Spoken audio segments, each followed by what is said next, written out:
to run Ceph as a predictable service.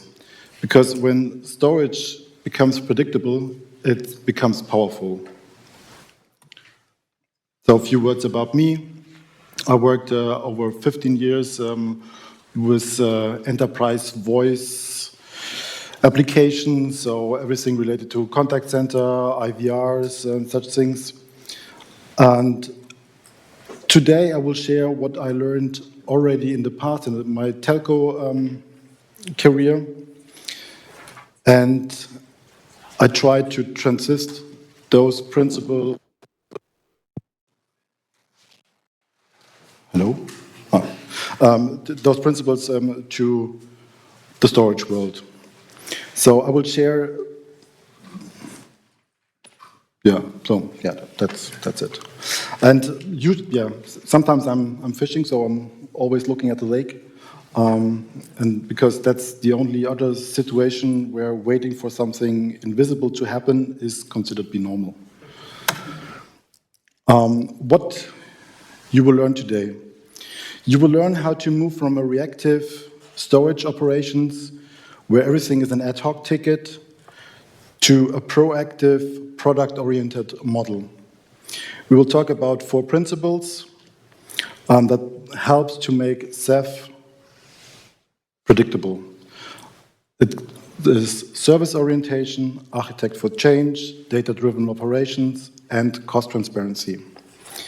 And I will show you how those principles leads to something which every CIO wants to hear, predictable business value.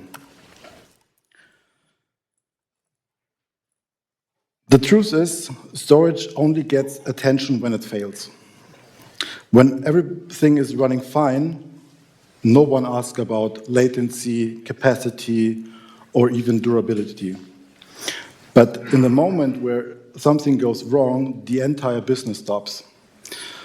And the invisibility is dangerous because it leads to underinvestment, unclear ownership, and unrealistic expectations to your storage.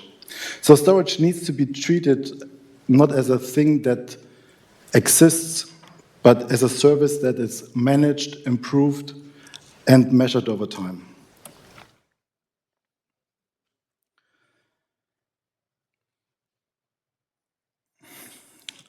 So most organizations still treat storage as a black box.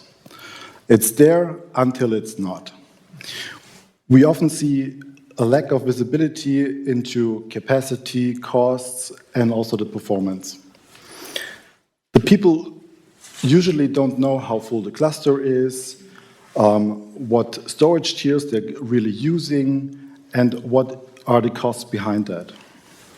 So, in reality, what is our reality? It's we are getting firefighting, we have unplanned upgrades, and from time to time, finger pointing between the teams, who is responsible for the performance drops.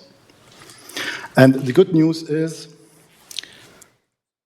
the same data which makes Ceph already powerful also helps us to change that mindset. We can treat with the metrics and the data in Ceph as a service or a product and not just as a cluster. Ceph is brilliant. It scales, it self-heals, it's open source, it's flexible, but without structure, without the ownership, and without the data, even the best storage system will become eventually fragile over the time. So a technical solution needs a management solution. And that's why we talk about the principles. No tooling in my talk today.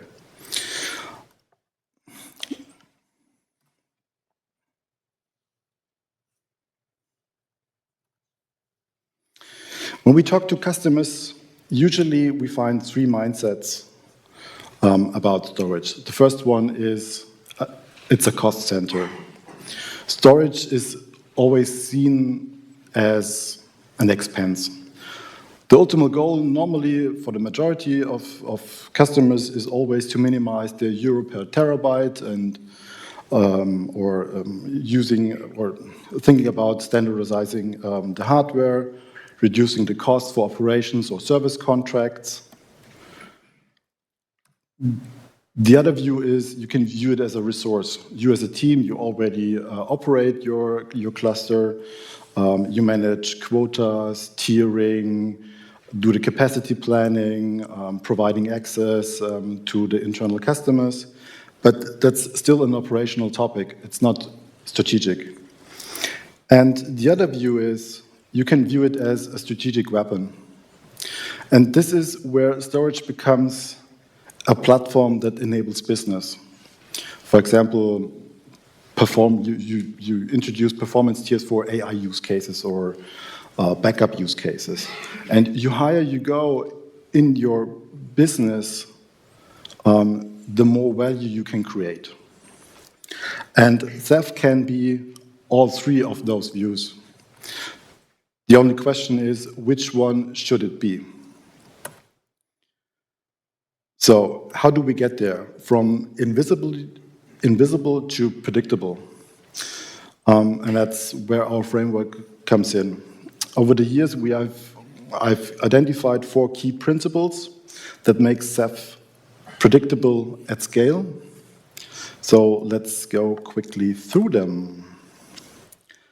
The first principle is service orientation. The biggest mindset shift you can make is you are not running a cluster, you're running a service or product. Every tentacle of the octopus serves a customer. Developers using RBD, for example, the AI team using CephFS for whatever learning there is needed. So each of them have different requirements and needs. Service orientation means defining clear offerings, service levels, and the boundaries. When you start speaking the language of your customers, like you speak about service level objectives instead of, well, we will see, or you talk about capacity plans instead of, yeah, we will add disk and space later, you will get one result, trust. And trust is what separates a product and a service from just running a cluster. So what does that mean in practice? You have to identify your customers, the internal ones and the external ones, so regardless of what is your business. You have to define what a good service means to your customers in terms of latency, durability, and performance targets. You have to create a catalog, like name it bronze, silver, and gold tiers, with measurable promises to your customers. And once you document and publish those, your users will understand the trade-offs, and your team finally has something also to manage against. So it's not longer best effort, it's a real service.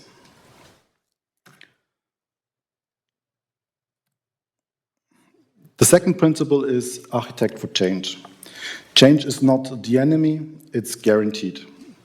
If your cluster only feels safe when you don't touch it, that's not what we call stability. We have to design Ceph for evolution, small controlled updates over months or over the time, using configuration as code, and do the automation behind recovery. And the key for this principle is every change needs an owner, roll out and roll back plan, and also a communication plan to your customers. And if you treat change as a routine instead of an exception, the reliability goes up and not down. In concrete terms, we have to automate the deployments with Ceph ADM or Rook or Ansible, run pilots before we go to full scale, practice daily operations, not just documented somewhere in the wiki or look up at docs.ceph.io, and the most important thing is we have to talk with our customers. And that's the moment where you make change boring, or the moment you make change boring, you made it also safe. Principle 3, data-driven operations. Too many teams still manage their clusters with a gut feeling. Seems fine, seems fast, but Ceph already gives you the data you need. I/O performance, PG states, object counts, network steps, all that. And the trick is to move those data into insights. And you have to use and define service level indicators for things that matters. Latency, error rate, utilization. And the other thing is service level indicators is for you as an operator, but service level objectives is more for your customers to show what the normal should be. And when your operations are data-driven, decisions are being freed up from random decisions because you have the data. What does it mean? Collect once, use twice. Operators and customers have to see the same metrics. You can forecast your capacity, and with the data and your forecast, you can decide when to scale and what. And the result is data turns into trends and not in surprises. And once you can predict, you can plan. The last principle is cost transparency. If people don't see the costs, they can't do good decisions. Here we have to calculate the real costs per tier. So euro per gigabyte and month, euros per IOPS, and you have to include there everything: hardware, operations cost, spare parts, rack space, everything. And when you publish that to your customers, you build awareness. And when the users understand the cost drivers, they automatically move their data to the right tiers. And that's self-regulation. And that's the most powerful optimization you can have. If the users do their moving the data to the right tier by themselves and not by being forced from your side. Implementation looks like that. You have to build a show-back dashboard. So you're showing the real usage, the current usage, and also the unit costs.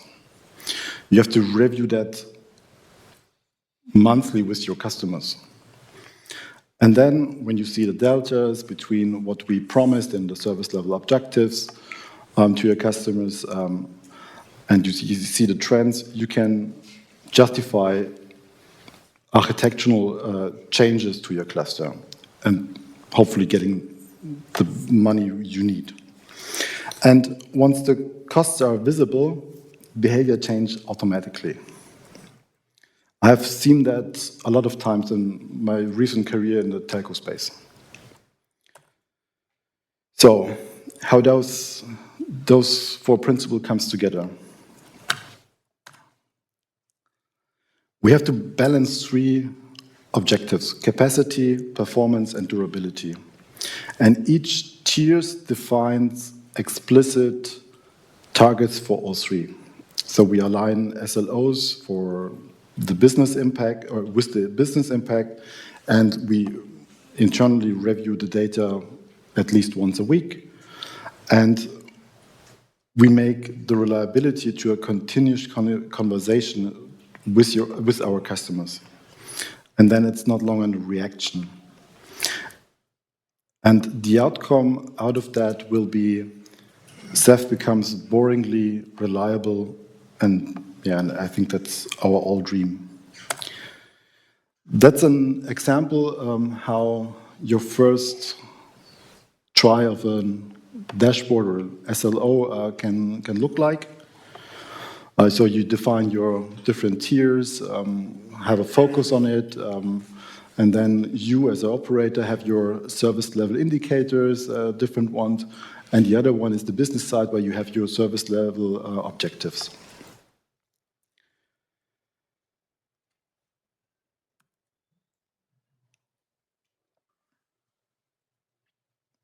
And yeah, change management is where the rubber meets the road. So plan your change windows, automate as much as you can. The goal isn't zero change, it's zero surprise. And a predictable change cadence beats funny work on every weekend.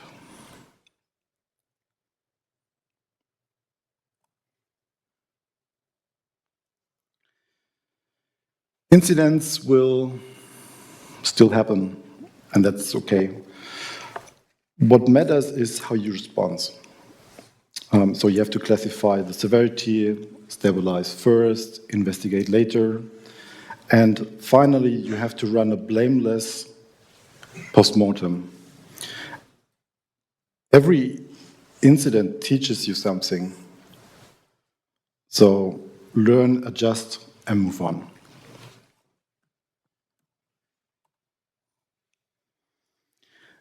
And when you put all four principles into motion, service, change, data-driven operations, and costs, you get something. Storage stops to become a technical expense.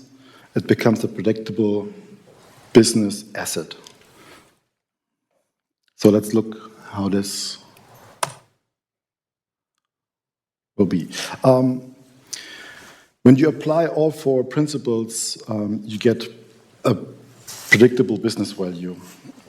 Think about it. When you know your service level, you understand your costs, you automate your changes, and also make the decision based on data, storage becomes trustworthy. And trust builds adaption, adaption builds value.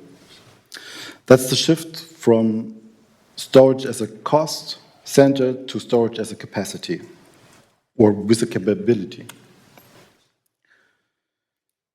So how to start? Don't start with a huge show route. Start small, just pick one tenant, one use case, one pool per tier, measure it, track your service level objectives, share your results, and once you hit your targets, then scale.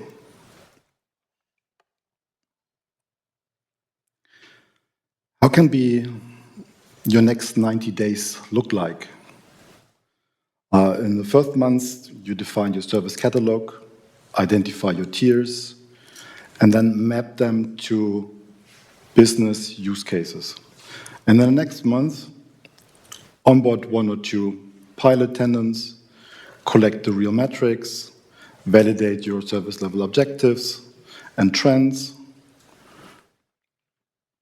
In month 3, you create a dashboard, publish it, and also create a showback report. Review the costs and performance, and in just 3 months, you will move from something which just works, or we think it will work, to something we can prove it will work. And that's normally the moment where the management starts smiling. So how can help that the Ceph ecosystem? I believe it helps in multiple ways. If you define clear tiers and policies, we see clearer bug reports, can produce with testing. We see more healthy clusters because the adaptation rate of the software with continuous changes are much faster and predictable. And also, when we all share our dashboards, for others I think it's helpful as well. And on the end, I think we see better ops, happier users, and both together results in a stronger contribution base for Ceph. Thank you.